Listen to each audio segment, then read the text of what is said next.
नमस्कार दोस्तों और स्वागत है आप सभी का आज के ब्लॉग में। तो अलीबाग का नाम तो सबने सुना ही होगा और क्योंकि एक बहुत ज़्यादा इम्पोर्टेंट और बहुत ही फेमस टाउन है महाराष्ट्र में। और इससे लगभग 20 से 25 किलोमीटर दूर ही है आज जो हम लोग किला विज़िट करने वाले हैं, कोरलाई फोर्ट। और ये इतिहास में तो इम्पोर्टेंट था ही, पर इसका जो जोग्राफिकल लोकेशन है वो भी उतना ही इम्पोर्टेंट था। वो मैं अभी आपको ऊपर जाके बताऊंगा, पर पहले यहाँ तक आने का जो रूट है ना वो एक बार देख लेते हैं। तो यही रूट से हम लोग पूरा ऊपर तक आते हैं और ये है ऊपर जो है वो कोरलाई फोर्ट। आधे से ज़्यादा जो है वो हम लोग गाड़ी से ही चढ़ लेते हैं एंड यहाँ पे आगे ही थोड़ी सी पार्किंग है। तो ये रूट इसीलिए दिखाना था क्योंकि ये जो सीनरी है साइड में, और ये एक अलग ही एक्सपीरियंस हो जाता है पूरा। तो बाजू में समंदर, उसके साइड में पहाड़ और बीच में से रूट जा रहा है। तो इसकी जो चढ़ाई है ना वो इतनी ज़्यादा मुश्किल नहीं है, हार्डली 10 से 15 मिनट लगने वाले हैं, उतने भी नहीं शायद।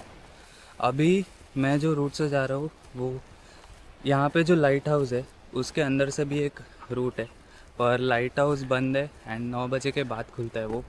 अंदर जाने के लिए वहाँ पे चार्जेस है।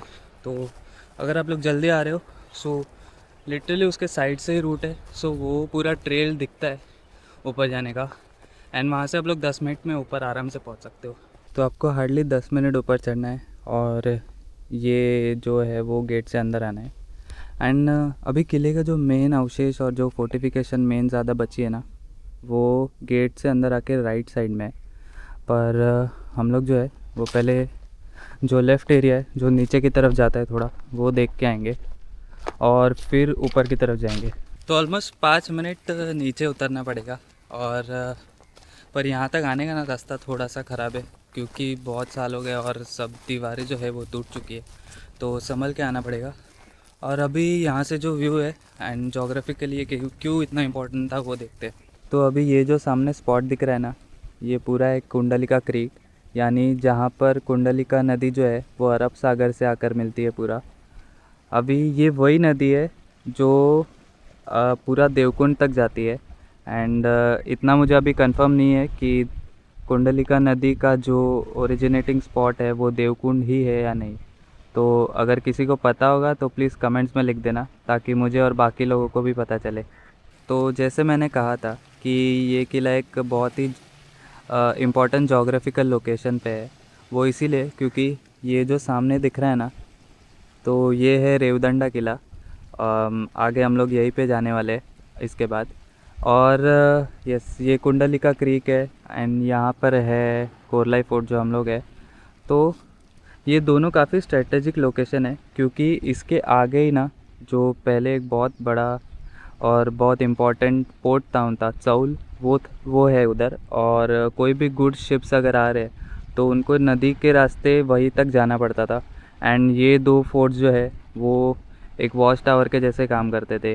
तो पोर्तुगीज़ों ने ना ये किला बांधने की परमिशन मांगी थी 1564 में, जो तब के निज़ाम शाह थे उनसे, पर वो तभी रिजेक्ट हुई थी और उनको परमिशन नहीं मिली थी।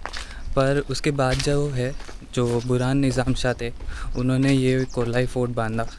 और उसके बाद जो एक चीज़ उन्होंने की थी वो, क्योंकि रेवदंडा फोर्ट जो है वो पोर्तुगीज़ों के कंट्रोल में था, तो उन्होंने रेवदंडा फोर्ट पे जो है वो अटैक कर दिया था। एंड यही बैटल में, यही लड़ाई में जो पोर्तुगीज़ थे उन्होंने कोरलाई फोर्ट को फिर अपने अंडर ले लिया था। एंड फिर छत्रपति संभाजी महाराज ने भी ना चौल जो टाउन है उसके साथ साथ ही कोरलाई फोर्ट भी अपने अंडर लेने का प्रयास किया था, पर तभी वो नाकाम रहे और उन्हें जो है अपनी आर्मी लेके पीछे हटना पड़ा था।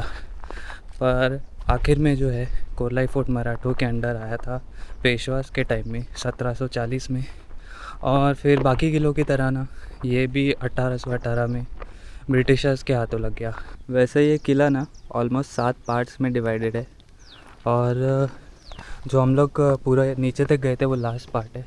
एंड एक पार्ट से दूसरे पार्ट को ना ऐसे जो एंट्रेंसेस है वो कवर करते हैं। और इनको प्रोटेक्शन देने के लिए ऊपर जो है वो पूरा फोर्टिफिकेशन है, यहाँ पर सैनिक तैरान रहते थे। और अगर समझो लड़ाई में किले का एक जो पार्ट है वो हार गए, तो एटलीस्ट एक एक करके जो जो एनिमी है ना उनको एक एक करके जो हिस्से वो जीतने पड़ते थे और ऐसे आगे पूरा एंड तक जाना पड़ता था। तो कोरलाई फोर्ट जो है वो चौड़ाई में भले ही उतना ज़्यादा नहीं है, पर इसकी जो लंबाई है वो काफ़ी ज़्यादा है। तो एक पार्ट से दूसरे पार्ट में जाने के लिए अच्छा खासा वॉक करना पड़ता है। एंड यहाँ पे ऐसा कुछ फॉरेस्ट कवर भी नहीं है, शेड भी नहीं है, तो जितना हो सके उतना जल्दी आओ। 9 बजे स्टार्ट होता है वैसे तो, और जो गेट है वो 9 बजे खुलता है, तो 9 साढ़े 9 के बीच में आ सकते हो आप लोग, और बेटर है जल्दी आके जल्दी जाओ। तो ये जो है वो किले का कुछ एंड का जो पार्ट है वहाँ तक हम लोग पहुँच रहे हैं अभी। और अभी यहाँ पे जैसे दिख रहा है तो जो मंदिर है वो मराठों के पास जब ये किला आया था उस टाइम पे बांधा गया था। एंड अभी इसके थोड़े ही आगे ना एक बहुत ही इंटरेस्टिंग चीज़ है।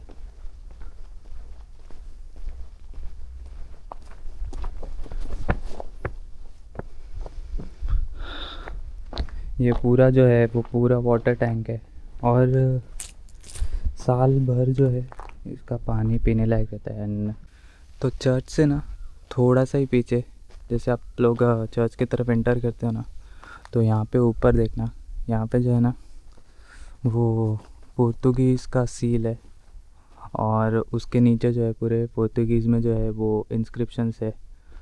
तो इतने सालों बाद भी हमें देखने मिल रहा है, वो एक काफ़ी अच्छी बात है। और यही है वो चर्च जिसकी मैं बात कर रहा था, जो इतने 100 साल बीत गए फिर भी आज इतने अच्छे कंडीशन में है। और इसकी जो बनावट है वो काफ़ी ज़्यादा सुंदर है, काफ़ी देखने लायक है। तो प्लीज़ अगर आ रहे हो तो एटलीस्ट अंदर जाके जाना, और एक बार जो है वो पूरा आराम से अच्छे से देखना। तो अभी फाइनली किले का जो एंड मोस्ट पॉइंट है वहाँ तक जा रहे हैं, और वैसे इतना ज़्यादा घूमना नहीं है, हार्डली 1 घंटा लगेगा पूरा देखने के लिए। और जो मेन, जैसे मैंने कहा कि जो मेन देखने लायक फोर्टिफिकेशन है, जो बचे हुए अवशेष है, वो एंड की तरफ है। एंड यहाँ पे अभी जब मैं आ रहा था तभी देखा कि जो चर्च है और उसके आसपास का जो एरिया है, तो यहाँ के जो केयर टेकर थे वो अच्छे से क्लीन कर रहे थे वो, और डस्टबिन्स वगैरह भी है जो पहले नहीं थे, शायद हाल ही में है लगाए गए हैं। और यही है किले का एंड मोस्ट पॉइंट, और यहाँ पे भी एक हर जगह के तरह तोप है। एंड ये व्यू देख के हम लोग को समझ में आता है कि जो इसकी जोग्राफिकल इम्पोर्टेंस थी वो क्यों थी इतनी, क्योंकि पूरा जो है आजू बाजू का एरिया वो पूरा दिखता है। एंड दोनों भी साइड से, तो 3 साइड से ये पूरा पानी से घिरा है, और एक ही साइड में जो है वो लैंड है। एंड पूरा यहाँ पे पूरा नज़र रखी जा सकती है, कोई भी साइड से आ रहे हैं दुश्मन तो हर जगह तोप थे। वेल दोस्तों, आज का वीडियो मैं यहीं पर एंड करूँगा, और आई होप आप लोगों को पसंद आया होगा, और अगर पसंद आया तो बाकियों से शेयर करना। जल्दी मिलूँगा आप लोगों से रेवदंडा के लेकर ब्लॉग पे। तब तक के लिए take care and keep travelling.